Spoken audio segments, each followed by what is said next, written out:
నమస్తే, welcome to Sri Paper News. ముందుగా headlines.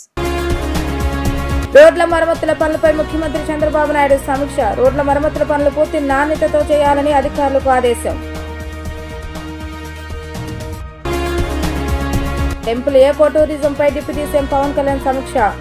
ఆంధ్రప్రదేశ్లో పర్యాటక రంగం అభివృద్ధికి అద్భుతమైన అవకాశాలు ఉన్నాయని వ్యాఖ్య. టౌన్ ప్లానింగ్ వ్యవస్థలో పారదర్శకత తీసుకువచ్చేలా వివిధ సంస్కరణల అమలుకు నిర్ణయం తీసుకున్నామన్న మంత్రి నారాయణ. రోడ్ల మరమ్మతుల పనులు పూర్తి నాణ్యతతో చేయాలని, నామమాత్రంగా చేస్తే ఊరుకునేదే లేదని ముఖ్యమంత్రి చంద్రబాబు నాయుడు అధికారులకు తేల్చి చెప్పారు. సంక్రాంతి కల్లా రోడ్ల మరమ్మతులు పూర్తి చేయాలని ఆదేశించారు. పీపీపీ విధానంలో అభివృద్ధి పనులు చేయబోయే రోడ్ల టోల్ విషయంలో ఏ వాహనాలకు మినహాయింపు ఇవ్వచ్చో పరిశీలించాలని నిర్దేశించారు. రోడ్ల మరమ్మతుల పనులపై సచివాలయంలో ముఖ్యమంత్రి నారా చంద్రబాబు నాయుడు సమీక్ష నిర్వహించారు. ఈ సమీక్షలో రోడ్డు భవనాల శాఖ మంత్రి బీసీ జనార్దన్ రెడ్డి, ఆర్ఎండ్బి ముఖ్య కార్యదర్శి కాంతిలాల్ దండే, ఈఎంసీ నైముల్లా, సిఈ శ్రీనివాసరెడ్డి పాల్గొన్నారు. రాష్ట్ర వ్యాప్తంగా 861 కోట్లతో చేపట్టిన మరమ్మతుల పనులపై అధికారులను అడిగిన సీఎం వివరాలు తెలుసుకున్నారు. పనుల నాణ్యతపై ప్రైవేటు సంస్థల ద్వారా నివేదికలు తెప్పించాలని సీఎం ఆదేశించారు. 22,299 కిలోమీటర్ల మేర మరమ్మతులు చేయవలసి ఉందని, ఇప్పటికే 1991 కిలోమీటర్ల మేర గుంతలు పూడ్చే పనులు పూర్తయినట్లుగా అధికారులు సీఎంకి వివరించారు. 1447 కిలోమీటర్ల మేర రోడ్డు మరమ్మతులు చేయలేనంత ఘోరంగా ఉన్నాయని, వాటి స్థానంలో పూర్తిగా కొత్త రోడ్లు వేయాల్సి ఉంటుందని తెలిపారు. వాటి కోసం 580 కోట్ల వ్యయమవుతుందని చెప్పారు. త్వరలో నిధులు మంజూరు చేయనున్నట్లుగా సీఎం వెల్లడించారు. రహదారులపై గుంతలు పూడ్చే పనులను మొక్కుబడిగా చేపడితే సహించేది లేదని సీఎం స్పష్టం చేశారు. మరమ్మతులు పూర్తి నాణ్యతతో ఉండాలని ఆదేశించారు. నిర్లక్ష్యంగా వ్యవహరించే గుత్తేదారులను బ్లాక్ లిస్ట్ లో పెట్టాలని అన్నారు. సంక్రాంతి కల్లా గుంతలు లేని రోడ్లు అందుబాటులోకి తేవాలని నిర్దేశించారు. ఆంధ్రప్రదేశ్ లో పర్యాటక రంగం అభివృద్ధికి అద్భుతమైన అవకాశాలు ఉన్నాయని డిప్యూటీ సీఎం పవన్ కళ్యాణ్ అన్నారు. టూరిజం వల్ల అనేక దేశాలు అభివృద్ధి చెందాయన్నారు. ఈ నేపథ్యంలో రాష్ట్రంలో పర్యాటక అభివృద్ధికి ప్రత్యేక ప్రణాళిక రూపొందించనున్నట్లుగా ఆయన తెలిపారు. మంగళగిరిలోని క్యాంపు కార్యాలయంలో temple eco adventure heritage tourism అభివృద్ధికి కార్యాచరణపై పవన్ కళ్యాణ్ సమీక్షించారు. దేవాలయ పర్యాటక రోడ్ల భవనాల శాఖ మంత్రులు, ఉన్నతాధికారులు ఈ సమీక్షలో పాల్గొన్నారు. ఈ సందర్భంగా ఆయన మాట్లాడుతూ వారసత్వ ప్రాంతాలను గుర్తించి కాపాడేలా చర్యలు తీసుకుంటున్నట్లుగా చెప్పారు. ఆలయాల పవిత్రతను కాపాడేలా గ్రామస్థాయిలో అవగాహన కార్యక్రమాలు నిర్వహించాలన్నారు. పర్యాటక ప్రాంతాల విశిష్టత ప్రతి ఒక్కరికి తెలిసేలా ప్రచార కార్యక్రమాలు చేపట్టాలని సూచించారు. పర్యాటక రంగ అభివృద్ధితో ఉద్యోగ ఉపాధి అవకాశాలు పెరుగుతాయని పేర్కొన్నారు. ఆలయాలు, పర్యావరణం, క్రీడా రంగాలు పర్యాటక అభివృద్ధికి దోహదపడతాయని తెలిపారు. పర్యాటక రంగాన్ని సీఎం మార్గదర్శకత్వంలో ముందుకు తీసుకువెళ్తామని, అందుకు అన్ని ప్రభుత్వ శాఖలు సమన్వయంతో పనిచేయాలని ఆయన సూచించారు. కొత్త ప్రభుత్వం ఏర్పడ్డాక టూరిజం మీద చాలా కీలకమైన నిర్ణయాలు తీసుకోవాలి. మనకి ఎంప్లాయ్మెంట్ జనరేషన్ జరగాలి.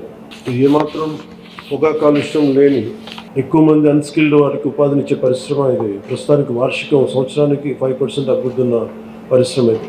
ఏ కంట్రీ ప్రోగ్రెస్ అవ్వాలన్నా, ఏ స్టేట్ ప్రోగ్రెస్ అవ్వాలన్నా టూరిజం ఇస్ కీ. సో రాష్ట్రంలోనే ముందు చాలా అనేక సభల్లో మేము అందరితో చెప్పింది అంటే రిలీజియస్ టూరిజం ఒకటి, ఎకో టూరిజం, అడ్వెంచరస్ టూరిజం చాలా స్కోప్ ఉన్నది.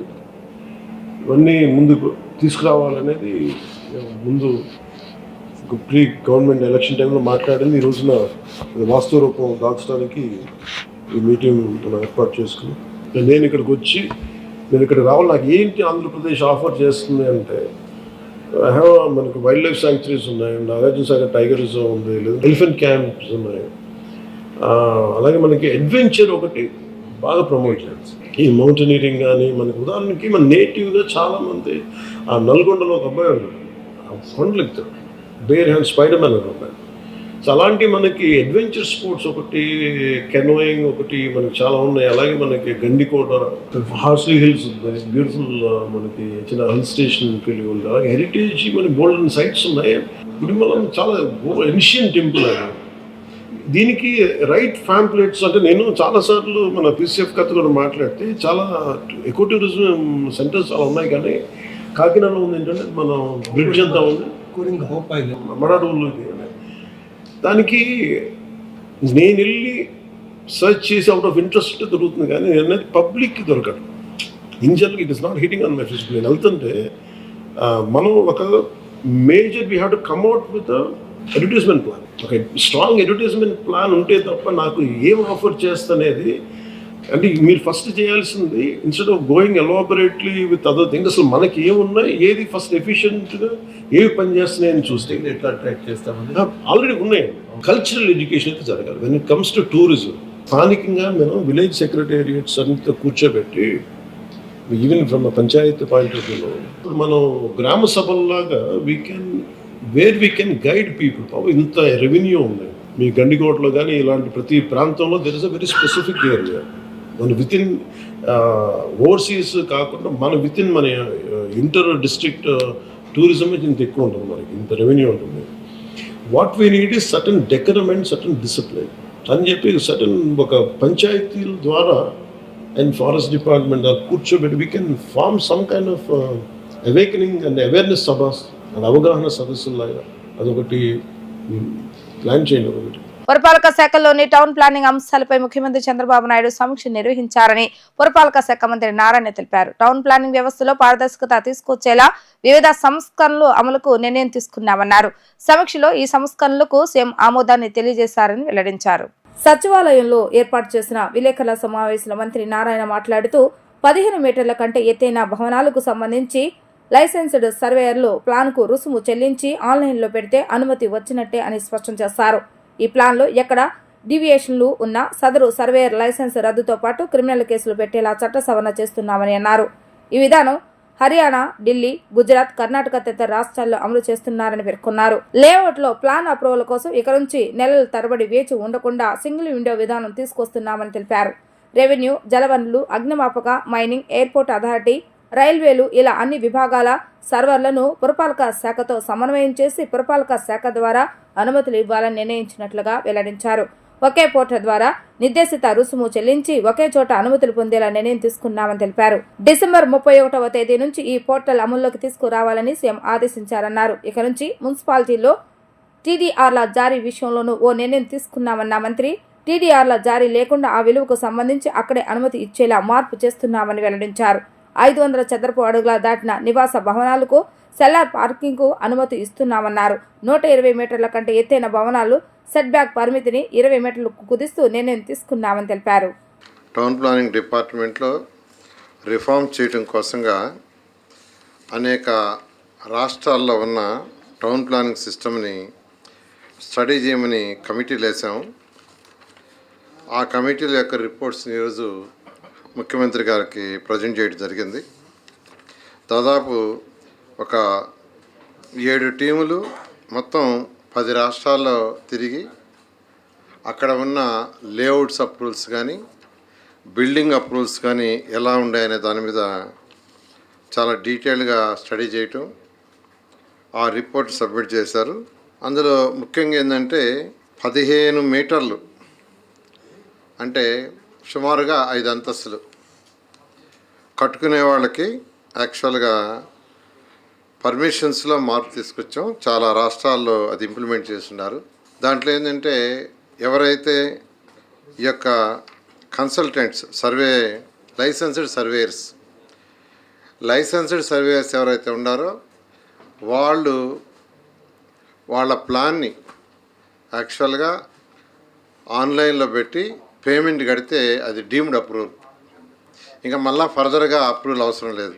లైసెన్స్డ్ సర్వేయర్స్ వాళ్ళ యొక్క అప్రూవల్తో ఆన్లైన్లో సబ్మిట్ చేసి పేమెంట్ కడితే అది డీమ్డ్, ఇంకా మళ్ళీ మున్సిపల్ శాఖ వాళ్ళు ఏం పర్మిషన్ ఇవ్వరు. అయితే దానికి ఒక టాస్క్ ఫోర్స్ ఉంటుంది. ఆ టాస్క్ ఫోర్స్ వాళ్ళు యాక్చువల్గా వెరిఫై చేసుకుంటుంటారు రెగ్యులర్గా. ఫౌండేషన్ వేసిన తర్వాత ఆ ఫౌండేషన్ యొక్క ఫోటోలతో మళ్ళీ మున్సిపల్ శాఖకి సబ్మిట్ చేయాలి. టౌన్ ప్లానింగ్ వాళ్ళు ఎవరు లైసెన్స్డ్ సర్వేయర్స్ వాళ్ళే సబ్మిట్ చేయాలి. అందులో డీవియేషన్ ఏదైనా కానీ వస్తే కన్స్ట్రక్షన్లో ఆ లైసెన్స్డ్ సర్వేయర్ యొక్క లైసెన్స్ పర్మనెంట్గా క్యాన్సిల్ చేస్తారు, క్రిమినల్ కేసులు పెడతారు. ఈ 2 క్లాజెస్తో 15 మీటర్లు అంటే దాదాపు 5 అంతస్తులు కట్టుకునే అపార్ట్మెంట్ వాళ్ళందరికీ కూడా ఇబ్బంది లేకుండా చేసి దానికి యాక్చువల్గా ఈరోజు ముఖ్యమంత్రి గారు దాన్ని అనుమతి ఇచ్చాడు. ఇది కొన్ని రాష్ట్రాల్లో ఉంది. హర్యానా, ఢిల్లీ, గుజరాత్ ఈ రాష్ట్రాల్లో 15 మీటర్లు ఉంది. ఒరిస్సా, మహారాష్ట్రలో 10 మీటర్స్ ఉంది. కర్ణాటకలో ఇలాంటి ప్రొవిజన్. సరే మనం కూడా 15 మీటర్ల వరకు ఇవ్వడం జరిగింది. ఇది మేజర్. రెండవది, ఇన్ని రోజులు ఒక ప్లాన్ అప్లై చేయాలంటే వాళ్ళు రెవెన్యూ డిపార్ట్మెంట్ ఇది పోయి నాలా సర్టిఫికేట్ తెచ్చుకోవాలి. ఒక లేఅవుట్ అంటే అనేసి తెచ్చుకోవాలి. దానికి ఒక 15 రోజుల నుంచి నిలబడుతుంది. తర్వాత రిజిస్ట్రేషన్ డిపార్ట్మెంట్కి పోయి టీడీఆర్ వాటికంటే ఆ వాల్యూ ఎంత ఉందో తెలుసుకోవాల్సి వస్తుంది. దానికి కొద్ది రోజులు పడుతుంది. ఈసీలు తెచ్చుకోవడానికి వాళ్ళ చుట్టూ తిరగాల్సి వస్తుంది. అది 15 రోజుల నుంచి నిలబడుతుంది. ఎయిర్పోర్ట్ అథారిటీ ఉంటే హై రైజ్ దగ్గరలో ఎయిర్పోర్ట్ ఉండి హై రైజ్ కట్టాలంటే అక్కడి నుంచి పర్మిషన్కి వాళ్ళ దగ్గర తిరగాల్సి వస్తుంది. ఫైర్ డిపార్ట్మెంట్ మళ్ళీ ఫైర్ డిపార్ట్మెంట్ దగ్గర పర్మిషన్ తెచ్చుకోవడానికి ఒక నెల రోజులు పడుతుంది, 1-2 నెలలు. మైనింగ్ డిపార్ట్మెంట్ దగ్గర పర్మిషన్ తెచ్చుకోవాలా. రైల్వేస్ దగ్గర ఉంటే రైల్వే వాళ్ళ దగ్గర తీసుకోవాలి, రైల్వే ట్రాక్స్ దగ్గర ఉంటాయి. ఇరిగేషన్ కెనాల్స్ పెద్దవి ఉంటే పక్కన తెచ్చుకోవాలి. ఇట్లా డిఫరెంట్ డిపార్ట్మెంట్స్ తెచ్చి వాళ్ళు సబ్మిట్ చేయడానికి దాదాపు 3 నెలల నుంచి సంవత్సరం పడుతుంది. ఇవన్నీ తగ్గించడానికి single window, speed of doing బిజినెస్లో సింగిల్ విండో కింద ఆ డిపార్ట్మెంట్ అందరితో మాట్లాడాం. ఫర్ ఎగ్జాంపుల్ రెవెన్యూ వాళ్ళతో, మినిస్టర్తోనూ, సెక్రటరీతోనూ, కమిషన్తో మాట్లాడాం. వాళ్ళ సర్వర్ని మా యొక్క మున్సిపల్ సర్వర్తో ఇంటిగ్రేట్ చేస్తున్నాం. అదేవిధంగా ఫైర్ వాళ్ళతో మాట్లాడాం, వాళ్ళ సర్వర్ని మున్సిపల్ దాంట్లో ఇంటిగ్రేట్ చేస్తున్నాం. అదేవిధంగా రిజిస్ట్రేషన్ డిపార్ట్మెంట్ వాళ్ళ సర్వర్ని మా సర్వర్తో ఇంటిగ్రేట్ చేస్తున్నాం. ఇట్లా ఈ యొక్క మైనింగ్ డిపార్ట్మెంట్ కానీ అన్ని డిపార్ట్మెంట్లతో, వాళ్ళ యొక్క మినిస్టర్లతో, సెక్రటరీతో, కమిషన్తో మాట్లాడాము. రైల్వే వాళ్ళతో కూడా యాక్చువల్గా వీఆర్ డిస్కసింగ్ యాక్చువల్గా. సో వీటిలో దాదాపు 3-4 డిపార్ట్మెంట్లు అయితే ఆల్మోస్ట్ అయిపోయింది, డిస్కషన్ అయింది, క్లోజ్ అయింది. మిగతా డిపార్ట్మెంట్ మాట్లాడుతున్నాం.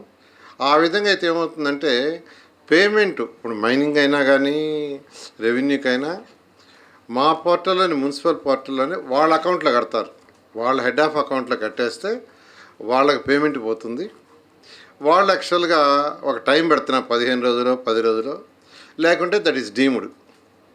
ఆ విధంగా యాక్చువల్గా సింపుల్ అంటే బిల్డింగ్ అప్రూవల్ కావాలంటే ఈ సర్టిఫికేట్లు అన్నింటి కోసం అన్ని డిపార్ట్మెంట్ తిరగకుండా మున్సిపల్ పోర్టల్ ఏదైతే ఉందో దాంట్లో అప్లోడ్ చేస్తే ఆటోమేటిక్ వచ్చే సిస్టమ్ని తీసుకొస్తున్నాం. విద్యా ఐటీ శాఖల మంత్రి నారా లోకేష్ ప్రజా దర్బార్కు విన్నపాలు వెల్లువెత్తాయి. నెల రోజులకు పైగా విరామం తర్వాత ఉండవల్లిలోని తన నివాసంలో 46వ రోజు ప్రజా దర్బార్ నిర్వహించారు. దీంతో ఉదయం నుంచే ప్రజలు బారులు తీరారు. మంగళగిరి నియోజకవర్గంతో పాటు రాష్ట్ర వ్యాప్తంగా ప్రజలు తరలివచ్చి తమ సమస్యలు విన్నవించారు. ప్రతి ఒక్కరి విజ్ఞప్తులను పరిశీలించిన మంత్రి సమస్యలను ఆయా శాఖలకు పంపి పరిష్కారం కోసం కృషి చేస్తానని ఆయన హామీ ఇచ్చారు. పలు విజ్ఞప్తులపై అప్పటికప్పుడే సిబ్బందికి ఆదేశాలు జారీ చేశారు. కుటుంబ అవసరాల కోసం తనఖా పెట్టిన తమ 3 ఎకరాల 10 సెంట్ల భూమిని స్వాధీనం చేసుకుని అన్యాయం చేస్తారని తాడేపల్లికి చెందిన గురుగు కృష్ణకుమారి మంత్రి నారా లోకేష్ ను కలిసి ఫిర్యాదు చేశారు. శ్రీధరం కింద నా తల్లిదండ్రులు చిలువురులోని 3 ఎకరాల 10 సెంట్ల భూమిని రాసిచ్చారు. ఆర్థిక ఇబ్బందులు, పిల్లల చదువుల నిమిత్తం సదరు భూమిని ఇప్పటం గ్రామానికి చెందిన మున్నంగి మధుసూదన్ రెడ్డి వద్ద తాకట్టు పెట్టి రుణం తీసుకున్నాం. కరోనా సమయంలో తీసుకున్న రుణానికి వడ్డీ చెల్లించలేకపోయాం. ఇప్పుడు వడ్డీతో సహా రుణం చెల్లిస్తామని తమ భూమి పత్రాలు అప్పగించాలని కోరగా భూమిని అక్రమంగా స్వాధీనం చేసుకుని మున్నంగి మధుసూదన్ రెడ్డి బెదిరిస్తున్నారని మంత్రి వద్ద కన్నీటి పర్యంతమయ్యారు. భూమి విలువ పెరగడంతో అన్యాక్రాంతం చేస్తారని వాపోయారు. విచారించి తగిన న్యాయం చేయాలని విజ్ఞప్తి చేశారు. పరిశీలించి తగిన చర్యలు తీసుకుంటామని మంత్రి భరోసా ఇచ్చారు. భారతీయ కుటుంబ వ్యవస్థ గొప్పతనాన్ని నేటి తరం తెలుసుకోవాల్సిన అవసరం ఉందని సీఎం చంద్రబాబు నాయుడు అన్నారు. మంచి చదువు, ఉద్యోగం, భవిష్యత్తుతో పాటు నైతిక విలువలు కూడా అవసరమని, అప్పుడే మంచి సమాజం ఆవిష్కృతం అవుతుందని ఆ దిశగా అందరూ కృషి చేయాలని కోరారు. సచివాలయంలో ప్రభుత్వ సలహాదారు చాగంటి కోటేశ్వరరావు సీఎం చంద్రబాబు నాయుడు కలిశారు. విద్యార్థులు, యువతలో నైతిక విలువలు పెంచేందుకు ప్రయత్నించాలని సీఎం చంద్రబాబు నాయుడు చాగంటికి సూచించారు. నైతిక విలువలు పెంపొందించేందుకు ప్రత్యేక కార్యక్రమాలు చేపట్టాలని చాగంటిని కోరారు. స్కూళ్లు, కాలేజీలు, యూనివర్సిటీలో ప్రవచనాలు, ప్రత్యేక కార్యక్రమాలు నిర్వహించడం ద్వారా యువతలో మంచిని పెంచే ప్రయత్నం చేయొచ్చని సీఎం అన్నారు. దేశంలోని ఉన్నతమైన సంస్కృతి సాంప్రదాయాలను ఈ తరానికి, భవిష్యత్ తరాలకు అందించాలని అన్నారు. మహిళలను గౌరవించడం, పెద్దలు, తల్లిదండ్రులు మాటలకు విలువ ఇవ్వటం వంటివి యువతకు నేర్పించాలని అన్నారు.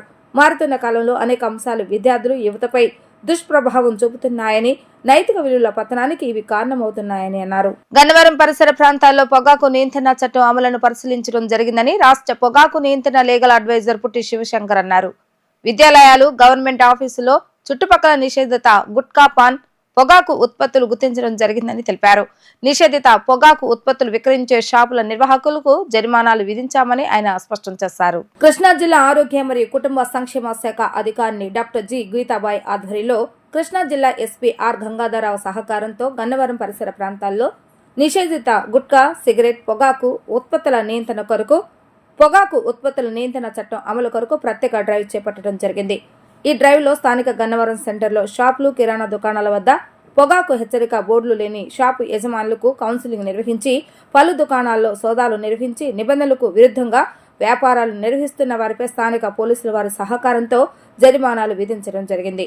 ఈ కార్యక్రమంలో రాష్ట్ర పొగాకు నియంత్రణ లీగల్ అడ్వైజర్ శ్రీ పుట్టి శివకుమార్, జిల్లా అసంక్రమిత వ్యాధుల ప్రోగ్రాం అధికారి డాక్టర్ కాటూరి హిమబిందు, ముస్తాబాద వైద్య అధికారి డాక్టర్ హర్ష, ఎస్ఐ శివప్రసాద్, జిల్లా పొగాకు నియంత్రణ అధికారి Velpuri Sundara Taraka Ramarao, counsellor Subrahmanyam, social worker Shyamala మరియు ఆరోగ్య కేంద్రం సూపర్వైజర్ శ్రీనివాసరావు, ఇతర వైద్య సిబ్బంది పాల్గొన్నారు. ఈ సందర్భంగా రాష్ట్ర పొగాకు నియంత్రణ లీగల్ అడ్వైజర్ పుట్టి శివకుమార్ మాట్లాడుతూ, కమిషనర్ ఆరోగ్య మరియు కుటుంబ సంక్షేమ మంగళగిరి వారి ఆదేశాల మేరకు అనధికారంగా షాపుల్లో పొగాకు నిర్వహిస్తున్న వారికి కౌన్సిలింగ్ ఇచ్చామని తెలిపారు. బాల కార్మిక చట్టం, పొగాకు చట్టం గురించి అవగాహన కల్పించామని అన్నారు. జాతీయ పొగాకు నియంత్రణ కంట్రోల్ ప్రోగ్రాంలో భాగంగా ఈరోజు కృష్ణా జిల్లాకు రావడం జరిగింది. కృష్ణా జిల్లాలో ఉన్నటువంటి ప్రభుత్వ కార్యాలయాలు, ప్రభుత్వ పాఠశాలలు, బహిరంగ ప్రదేశాలలో ధూమపాన ఉత్పత్తులు మరియు ఆరోగ్యానికి హానికరం కలిగించేటటువంటి సిగరెట్టు మరియు ఇతర కాలక ఉత్పత్తులపైన ఏ విధమైనటువంటి ఎన్ఫోర్స్మెంట్ జరుగుతుందో పరిశీలించడానికి రాష్ట్ర లీగల్ అడ్వైజర్గా నేను ఇక్కడ రావడం జరిగింది. ఈ ప్రోగ్రాంలో భాగంగా స్థానిక ఎస్ఐ గారు మాకు ఎంతో సహకారాన్ని అందించారు. మా ఆరోగ్య శాఖ నుంచి, లేబర్ డిపార్ట్మెంట్ నుంచి, గన్నవరం పారిశుద్ధ్య కార్మికుల నుంచి, అన్ని రకాల పౌర సంఘాల నుంచి, సివిల్ సొసైటీస్ నుంచి కూడా అనేక సహాయ సహకారాలు అందినాయి. ఇందులో భాగంగా మా ఎన్ఫోర్స్మెంట్ డ్రైవ్ ఉదయం 11 గంటలకు ప్రారంభమై ఈ ఆరోగ్య శాఖ చుట్టూ స్కూళ్ళ పక్కన ఉన్నటువంటి, తర్వాత ప్రభుత్వ కార్యాలయాల దగ్గర, ప్రభుత్వ హాస్పిటల్స్ దగ్గర ఎవరైతే విచ్చలవిడిగా ధూమపాన ఉత్పత్తులు, ఆరోగ్యానికి హానికరం కలిగించే ఉత్పత్తులు వాడుతున్నారో వారిపై జరిమానాలు విధించడం కూడా జరిగింది. దానికి స్థానికంగా ఉన్నటువంటి మెడికల్ ఆఫీసర్ గారి యొక్క ప్రోద్బలం, సహకారం కూడా ఉన్నది. ఇప్పుడు దీని యొక్క ముఖ్య ఉద్దేశం ఏంటంటే, చిన్నపిల్లల్ని ఉత్పత్తుల దారులు పడకుండా, చిన్నపిల్లల్ని, యువతని వాటి యొక్క అనారోగ్యకరమైనటువంటి ఉత్పత్తుల దారిని పడకుండా, వాటిని బారిన పడకుండా కాపాడటం ఆరోగ్య శాఖ యొక్క ప్రథమ లక్ష్యం. ఇందులో భాగంగా గవర్నమెంట్ ఆఫ్ ఇండియా వారు ఇచ్చినటువంటి ఆదేశాల మేరకు పిక్టోరియల్ వార్నింగ్ లేనటువంటి, ఇది చూడండి, ఇవి సిగరెట్ ఉత్పత్తులు గన్నవరంలో దొరికినటువంటి ఉత్పత్తులు ఒక షాపులో మేము పరిశీలించగా ఈ ప్యాకెట్ దొరికింది. ఈ ప్యాకెట్లో ఏ విధమైనటువంటి ఆరోగ్యానికి హానికరం అనే విషయ సూచిక ఎక్కడా కూడా లేదు. టొబాకో కాజెస్ క్యాన్సర్ కానీ, వారు ఊపిరితిత్తులకు సంబంధించినటువంటి క్యాన్సర్ ముద్రలు కానీ ఏ విధమైనటువంటి ముద్రలు కూడా లేనటువంటి ఉత్పత్తులు ఐడెంటిఫై చేసి స్థానిక పోలీసు వారికి సమాచారం అందించడం జరిగింది. తదుపరి చర్యలు స్థానిక పోలీసు వారు వారిపై తీసుకుంటారు. నగరంలోని సిద్ధార్థ నగర్ రాధామాధవ్ అపార్ట్మెంట్స్ లో కార్తీక దీపోత్సవ వేడుకలు కనుల పండుగగా జరిగింది.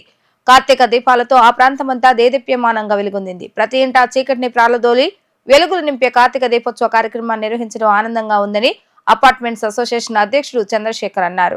సిద్ధార్థ నగర్ లోని జీవి రాధా మాధవ్ అపార్ట్మెంట్స్ ఆవరణలో కార్తీక మాసం సందర్భంగా కోటి దీపోత్సవ వేడుక వైభవంగా జరిగాయి. అపార్ట్మెంట్స్ ప్రాంగణంలో అసోసియేషన్ అధ్యక్షుడు చంద్రశేఖర్ ఆధ్వర్యంలో నిర్వహించిన ఈ వేడుకలలో అపార్ట్మెంట్స్ వాసులు కుటుంబ సమేతంగా పాల్గొని ప్రత్యేక పూజలు నిర్వహించారు. అనంతరం కోటి దీపాలను వెలిగించారు. ఈ సందర్భంగా అసోసియేషన్ అధ్యక్షుడు చంద్రశేఖర్ మాట్లాడుతూ, తమ అసోసియేషన్ ఆధ్వర్యంలో కులమతాలకు అతీతంగా ప్రతి పండుగను ఎంతో వైభవపేతంగా నిర్వహించుకుంటామని చెప్పారు. చీకటిని పాలద్రోలి ప్రతి కుటుంబంలో వెలుగులు నింపాలని స్వామివారికి ప్రత్యేక పూజలు, కోటి దీపోత్సవం నిర్వహించడం జరిగిందని తెలిపారు. నేటి తరాలకు మన సంస్కృతి సంప్రదాయాలను తెలియచేయాలన్న ఉద్దేశంతో తమ అసోసియేషన్ ఆధ్వర్యంలో ప్రతి పండుగను ఎంతో వైభవంగా అపార్ట్మెంట్ నివాసితుల సహకారంతో జరుపుకోవడం జరుగుతుందని వెల్లడించారు. రాబోయే రోజుల్లో కూడా ఇదే రీతిలో ప్రతి పండుగను ఎంతో వైభవంగా సాంప్రదాయ పద్ధతులు నిర్వహిస్తామని స్పష్టం చేశారు. ముందుగా అందరికీ కార్తీక కోటి దీపోత్సవ శుభాకాంక్షలు. జీవి రాధామాధవ్ అసోసియేషన్లో మా ఇక్కడ ఉన్న గృహిణులందరూ అత్యుత్సాహంగా భక్తి శ్రద్ధలతో ఈరోజు ఈ దీపోత్సవం జరుపుకుంటాం. కన్నులకు వీనువిందుగా ఉంది. మేము ఇక్కడ అన్ని పండగలు అందరం చాలా వేడుకగా జరుపుకుంటాము. ఈ రోజున ఈ టర్నౌట్ లార్జెస్ట్ నంబర్. ఇటువంటి పండగలన్నీ మా జీవి రాధామాధవ్ ఫ్లాట్ ఓనర్స్ అసోసియేషనే స్పాన్సర్ చేస్తూ ఉంటుంది. ఈరోజు పండుగను కూడా చేశాము. అందరూ దీపాలు వెలిగించి చీకటిని పారదోలారు, ఇగ్నోరెన్స్ని పారదోలి నాలెడ్జ్ని గెయిన్ చేసుకున్నారు. అదేగాక ఇటువంటి పండగలు మనం జరుపుకుంటుంటే మన పిల్లల్లో మన సంస్కృతిని గురించి, మన వాల్యూ సిస్టమ్ గురించి అన్నిటినీ తెలుసుకుంటారనే ఉద్దేశంతో అన్ని పండుగలు, whether it is South Indian festival, North Indian festival or any festival, all Indian festivals are being celebrated in GV Radha Madhav. అందరికీ మరొకసారి ఈ పండుగ కార్తీక మాస శుభ సందర్భంలో శుభాకాంక్షలు తెలుపుకుంటున్నాను. మనం జీవి రాధామాధవ్ నుంచి కార్తీక కోటి దీపోత్సవం ఆ దేవుడి దయ వల్ల, శివయ్య మన వెంకటేశ్వర స్వామి రాముడి దయ వల్ల మంచిగా అందరం కలిసి జరుపుకున్నాము. ప్రతి సంవత్సరం ఇలాగే జరుపుకోవాలని, దేవుడి దయ అందరికీ ఉండాలని ఆశిస్తున్నాం. జీవి రాధామాధవ్ అసోసియేషన్ ప్రెసిడెంట్ చంద్రశేఖర్ గారు, కల్పన గారు మాట్లాడినట్టు ఇక్కడ కోటి దీపోత్సవం సెలబ్రేట్ చేసుకున్నాం. కోటి దీపాలు అంటే ఒక్కొక్క ప్రమిదిలో 1,00,000 ఒత్తులు వెలిగించి 1,00,000 × 108 or 111 పెట్టి కోటి పైన వచ్చే దీపాలు కోటి దీపోత్సవం ఈరోజు ఆఖరి కార్తీక సోమవారం సందర్భంగా కనుల విందుగా సెలబ్రేట్ చేసుకున్నాం. చక్కగా అలంకరించి నిన్నటి నుంచి ప్రారంభించి పువ్వులు అన్నీ గ్యాదర్ చేసి లేడీస్ అందరూ చాలా ఉత్సాహంగా పాల్గొని అందరూ ఒక పక్కన కార్తీక వనభోజనాలు అవుతున్నా కూడా ఈ అరేంజ్మెంట్స్ అన్ని చూసుకోవడానికి లేడీస్ అందరూ గ్యాదర్ అయ్యి కార్తీక లాస్ట్ ఆఖరి సోమవారం కోటి దీపోత్సవం బ్రహ్మాండంగా చేసుకున్నాం. సోమవారం ఉపవాసాలతో దీపారాజన చేశారు. జీవి రాధామాధవ్ ఎప్పుడు అన్ని ఇలా కలిసే చేస్తారు. సంతోషంగా. Thank you. రాష్ట్రంలోని అపారమైన వ్యాపార అవకాశాలను ప్రచారం చేయాలన్న లక్ష్యంతో ఈ నెల 29 నుంచి 3 రోజుల పాటు బిజినెస్ మీట్ నిర్వహిస్తున్నట్లుగా AP chamber of commerce industry federation రాష్ట్ర అధ్యక్షులు పొట్లూరి భాస్కరరావు తెలిపారు. ప్రభుత్వం మారిన తర్వాత ఏపీలో పరిస్థితులు మారాయని అన్నారు. వాటిని ప్రజలకు, వ్యాపారవేత్తలకు వివరిస్తామని ఆయన చెప్పారు. AP chamber of commerce industry federation కార్యాలయంలో ఏర్పాటు చేసిన విలేకరుల సమావేశంలో AP chamber of commerce industry federation రాష్ట్ర అధ్యక్షులు పొట్లూరి భాస్కరరావు మాట్లాడుతూ రాష్ట్రంలో ఎన్డీఏ ప్రభుత్వం ఎన్నో కొత్త విధానాలు తీసుకువచ్చిందని తెలిపారు.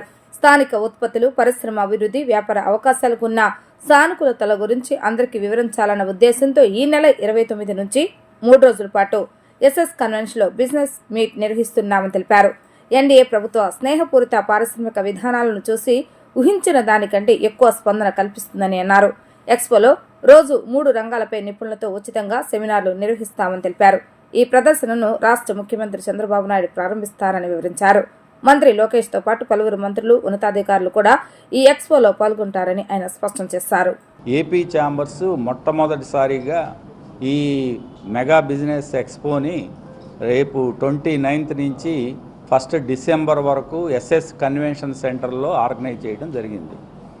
దానికి సంబంధించి ఔత్సాహిక పారిశ్రామికవేత్తలు కానీ, ఇప్పుడున్న ఇక్కడ ప్రస్తుతం ఎగ్జిస్టింగ్ పారిశ్రామికవేత్తలు కానీ, అలాగే ఇతర రాష్ట్రాల్లో ఉన్న ప్రముఖ బిజినెస్ పీపుల్ కూడా బ్రహ్మాండంగా రెస్పాండ్ అయ్యి చాలా ఓవర్వెల్మింగ్ రెస్పాన్స్ అనేది రావడం జరిగింది. గవర్నమెంటు ఫ్రెండ్లీ, అలాగే ఫ్రెండ్లీ ఇండస్ట్రీ పాలసీస్ తీసుకురావడంతో మేము అనుకున్న దానికన్నా ఎక్కువ రెస్పాన్స్ రావడం జరిగింది. దాదాపు 150 నుంచి 160 స్టాల్స్ని మేము ప్రపోజ్ చేసాము. అన్నీ కూడా కంప్లీట్ అయ్యి క్లోజ్ అయినాయి. అది కాకుండా విపరీతంగా కార్పొరేట్ వరల్డ్ నుంచి ఈ ఈవెంట్ని ప్రమోట్ చేస్తూ, సపోర్ట్ చేస్తూ, స్పాన్సర్షిప్ ఇవ్వటం, వాళ్ళు కూడా ఈ ఎక్స్పోలో పార్టిసిపేట్ చేయడానికి రావటం కూడా మాకు ఎంతో సంతోషకరంగా ఉంది. ముఖ్యంగా ఆ 3 రోజులు మార్నింగ్ 10 నుంచి ఈవినింగ్ 8 వరకు 3 days ఎక్స్పో అనేది జరుగుతుంది. ఈ ఎక్స్పో ఫస్ట్ టైం మేబీ విజయవాడలో ఇంతవరకు జరిగి ఉండదు. ఇందులో అన్నీ సమ్మిళితం చేశాం. ఒక్క ఎక్స్పో విజిటర్స్కి ఒక ఎక్స్పోనే కాకుండా ఈవినింగ్ డే అంతా 3 days సెక్టరల్ సెమినార్స్, అంటే ప్రతిరోజు 2-3 సంబంధించిన సెక్టార్స్కి సంబంధించి ఫస్ట్ రోజున ఆటో కాంపోనెంట్సు, ఎలక్ట్రిక్ వెహికల్స్, అట్లాగే ఆటోమొబైల్ సెక్టార్కి సంబంధించిన ఒక సెక్టరల్ సెమినార్. ప్రతి సెమినార్లోనూ ఎక్స్పర్ట్స్ రావటం, ఇతర రాష్ట్రాల నుంచి కూడా ఆ సబ్జెక్ట్ మ్యాటర్ ఎక్స్పర్ట్స్ రావటం, అలాగే గవర్నమెంట్ డిపార్ట్మెంట్కి ఆ రంగానికి సంబంధించిన వాళ్ళు కూడా అందులో పాత్ర తీసుకోవటం, అట్లా ఫస్ట్ రోజున food processing seminar plus auto components, తర్వాత బ్యాంకింగ్ అండ్ ఫైనాన్సు, అట్లాగే రెండో రోజుకి వచ్చేపాటికి manufacturing, tourism and hospitality, infra and ports, logistics, women empowerment, మూడో రోజున real estate and construction, renewable energy, ఇట్లా దాదాపు 9 సెక్టరల్ సెమినార్స్ని ఆర్గనైజ్ చేయడం జరిగింది. దీని యొక్క ముఖ్య ఉద్దేశం ఏంటంటే ఎక్స్పోలోనేమో మన ఇన్నోవేటివ్ ప్రోడక్ట్స్ కానీ మన స్ట్రెంగ్స్ని కానీ డిమాన్స్ట్రేట్ చేయటం, అట్లాగే పాలసీస్కి సంబంధించిన విషయాలు కానీ బిజినెస్ ఆపర్చునిటీస్ కానీ ఉన్న వేరియస్ అవకాశాలు ఈ సెక్టరల్ సెమినార్స్ ద్వారా ప్రజలకు అందించాలని, ఈ సెక్టరల్ సెమినార్స్ కూడా మేము ఫ్రీగానే ఆర్గనైజ్ చేస్తున్నాం. ఎక్స్పో ఎలాగో అలాగే సెక్టరల్ సెమినార్స్ కూడా ఏ రకమైన ఛార్జెస్ లేకుండా ఈ ఫ్రీగానే దాన్ని సెమినార్స్ని ఆర్గనైజ్ చేయడం జరుగుతూ ఉంది. వీటితో పాటుగా ఈవినింగ్ 6 తర్వాత కల్చరల్ యాక్టివిటీస్ని కూడా మేము ఆర్గనైజ్ చేస్తున్నాం. 6 to 9 o'clock వరకు కల్చరల్ యాక్టివిటీస్ ఉంటాయి ఎవ్రీడే. రాజకీయాల్లో చిన్న పదవి ఉంటే చాలు ఎంతో హడావుడి చేసే నాయకులు చూస్తాం. పదవుల కోసం పైరీవులు, చివరకు ఎమ్మెల్యేదో ఎంపీదో స్టిక్కర్ వేస్తే కారుపై వేసుకొని తిరుగుతూ బిల్డప్ కొట్టే నాయకులు నేను ఎందరినో చూస్తుంటాం. కుటుంబంలో బంధువులు ఎవరైనా రాజకీయ పదవులు ఉంటే దాన్ని వాడుకొని చేసే హడావుడి అంతా ఇంత కాదు. పేరుకు పదవి ఉంటే చాలు లగ్జరీ కార్లో తిరుగుతూ హోదాలు అనుభవించే నాయకులు ఉన్న ఈ రోజుల్లో ఎంతో కష్టపడి పైకి వచ్చి ప్రజల మద్దతుతో ఎన్నికల్లో గెలిచి ఎంపీగా ఎదిగిన సామాన్య జీవితాన్ని అనుభవించే వారిని చాలా తక్కువ మందిని చూస్తుంటాం. ఆయనే విజయనగరం ఎంపీ కల్సెట్టి అప్పలనాయుడు. పదవిని బాధ్యతగా భావిస్తూ ప్రజలకు సేవ చేసుకునే అవకాశం రావటం అదృష్టంగా భావించి ఎటువంటి ఆడంబరాలకు పోకుండా బాధ్యత కలిగిన ప్రజాప్రతినిధిగా వ్యవహరించే నాయకులు ఇప్పటికీ ఉన్నారంటే నమ్మశక్యం కావటం లేదు. కానీ ఎంపీగా గెలిచి సాదాసీదాగా ఉంటూ లోక్సభ సమావేశాలకు వెళ్తున్నారు. ఆయనెవరో కాదు, ఆంధ్రప్రదేశ్లోని విజయనగరం ఎంపీ కల్సెట్టి అప్పలనాయుడు. ఏడాది పార్లమెంట్ సమావేశాలు ప్రారంభమైన నాటి నుంచి ఆయన సైకిల్పై వెళ్తున్నారు. పసుపు రంగు దుస్తులు ధరించి ఆయన సైకిల్పై నిరాడంబరంగా వెళ్తున్నారు. మరోవైపు దేశ రాజధాని ఢిల్లీలో కాలుష్యంతో ప్రజలు తీవ్ర ఇబ్బందులు ఎదుర్కొంటున్నారు. ఈ నేపథ్యంలోనే వాయు కాలుష్యంతో కూడిన వాహనాలను ఆయన ఉపయోగించకుండా పార్లమెంట్ సమావేశాలకు కేవలం సైకిల్పై వెళ్తూ అందరికీ ఆదర్శంగా నిలుస్తున్నారు. ఎంపీ అనే అహంకారం ఆయనలో మచ్చుకైనా కనిపించదు. నియోజకవర్గం అభివృద్ధి కోసమే నిరంతరం ఆయన తపిస్తుంటారు. వార్తలు ముగించే ముందు హెడ్లైన్స్ మరొకసారి. రోడ్ల మరమ్మతుల పనులపై ముఖ్యమంత్రి చంద్రబాబు నాయుడు సమీక్ష. రోడ్ల మరమ్మతుల పనులు పూర్తి నాణ్యతతో చేయాలని అధికారులకు ఆదేశం. టెంపుల్ ఏకో టూరిజంపై డిప్యూటీ సీఎం పవన్ కళ్యాణ్ సమీక్ష. ఆంధ్రప్రదేశ్లో పర్యాటక రంగం అభివృద్ధికి అద్భుతమైన అవకాశాలు ఉన్నాయని వ్యాఖ్య. టౌన్ ప్లానింగ్ వ్యవస్థలో పారదర్శకత తీసుకువచ్చేలా వివిధ సంస్కరణల అమలుకు నిర్ణయం తీసుకున్నామన్న మంత్రి నారాయణ. ఇవి ఈ రోజు వార్తా విశేషాలు. మరలా తిరిగి ప్రసారమైన వార్తలు మళ్ళీ కలుద్దాం. అంతవరకు సెలవు. నమస్కారం.